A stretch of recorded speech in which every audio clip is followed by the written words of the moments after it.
Good evening, Toastmasters and distinguished guests. Good evening. I'm grateful for the opportunity to speak with you today. I've been preparing for this moment for a little time now, and it's finally here. So I'm persistent in my pursuit of overcoming the fear. Okay. All right. Okay, so today's my icebreaker. I'll begin with the fact that I struggled with coming up with the content and the words for this talk. So of course I consulted my wife and I said, honey, I have this icebreaker. This is my first time speaking. You know, this is like help everyone get to know me. I don't know what to say. She said, are you serious? As much as you run your mouth around the house and you're always talking about stuff, you don't know what to say? I said, honey, seriously, this is an icebreaker. This is like, I gotta say, I don't know what to say. So she goes on, she says, well, why don't you tell them about how much you love cats? Now I said, oh my goodness. Now she knows I hate cats. So I'm like, I know where this conversation is going. So she said, why don't you tell them about the time you bought your daughter a cat for her birthday as a gift, and we go out of town and you say that the cat ran away. So I said, no. And she said, how about the time when we went to Ocean City, and you were talking to the Russian lady, you were looking for directions, and you know, you were flexing, talking about the directions. She says, and the lady said, are you a bati vendor? I hear that all the time from my wife. This is like an ongoing joke all the time.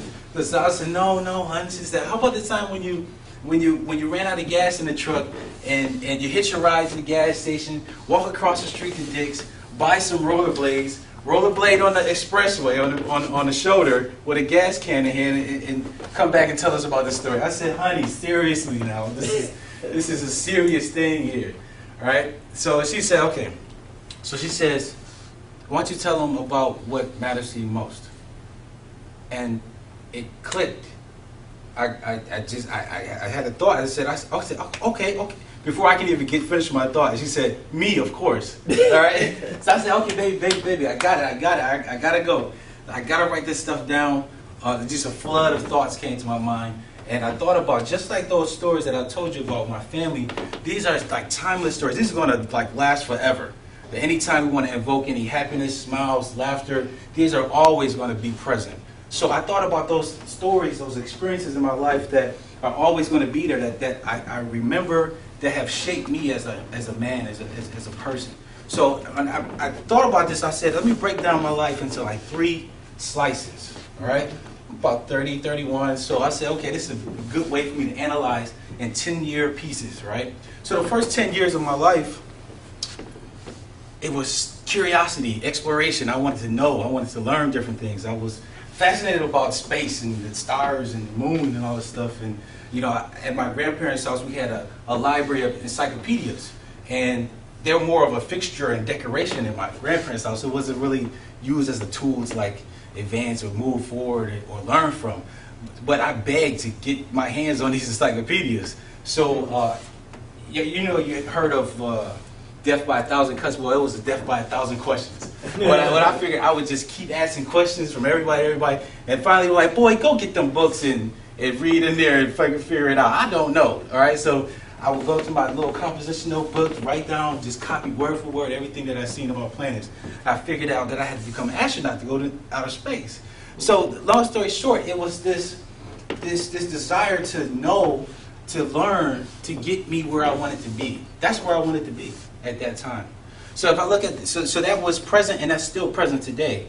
I believe in learning to get to where you want to be, all right? To reinvent yourself, to accomplish something. So the next 10 years was my teens, okay? I was all about manhood. I wanted to be a man, you know what I'm saying? And I wanted to know, I wanted to, you know, just mimic anything that was manly to me. My biggest thing at that point was I thought I had to have hair on my chest. That's what I thought a man was at that time. So, of course, my mother always exploited this. She'll be like, boy, eat them Brussels sprouts and them vegetables. That put hair on your chest. So they'd work with me every time. I'd go ahead, scarf it down, go to the mirror, look in there. And then, so I would always grasp for, you know, the environment around me, any images of a man, any influences. unfortunately, the environment that I come from wasn't always positive. So there weren't the positive influences and role models in my community that I can look towards and be on the right path. So I kind of got caught up in some of the wrong paths and, you know, got mixed up with the wrong crowds and kind of mimicked whatever was around in my environment. A lot of the things that I've seen that embodied man was from hip hop and from the, you know, the gangsters and thugs that were in my environment. That's what I followed at that time. So in that, looking at that, analyzing that period of time in my life, I realized the importance of a positive male influence and role model in the life of youth and proper development through having that connection with somebody that's positive. So that's what I took away from that. So I'm analyzing all these different things. So then the next was an awakening with the conception of my daughter, the birth of my daughter. This was like, I have to do something different. This is like a real life. So you can go through situations in your life and say, well, I'm going to either continue the cycle or I'm going to break the cycle and do better than what I had. Okay, I'm going to be the father that I didn't have.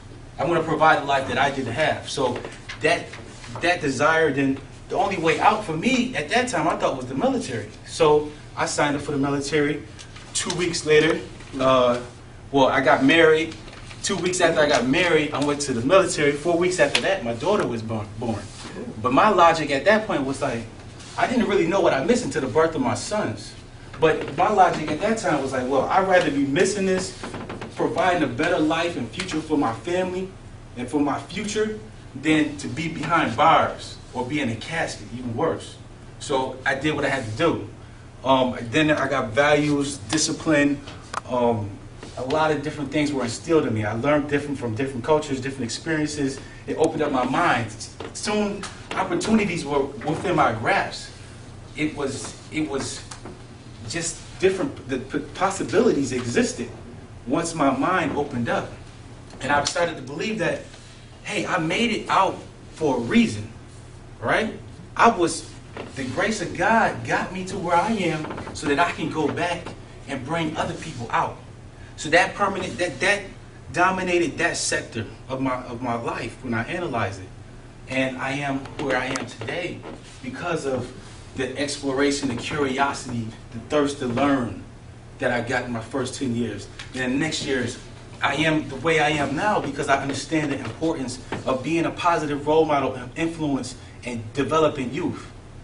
And then in my journey of opening up my mind and learning and knowing more about God and learning more about myself and just seeing the possibilities out there, I'm on a path of self-development and improving myself.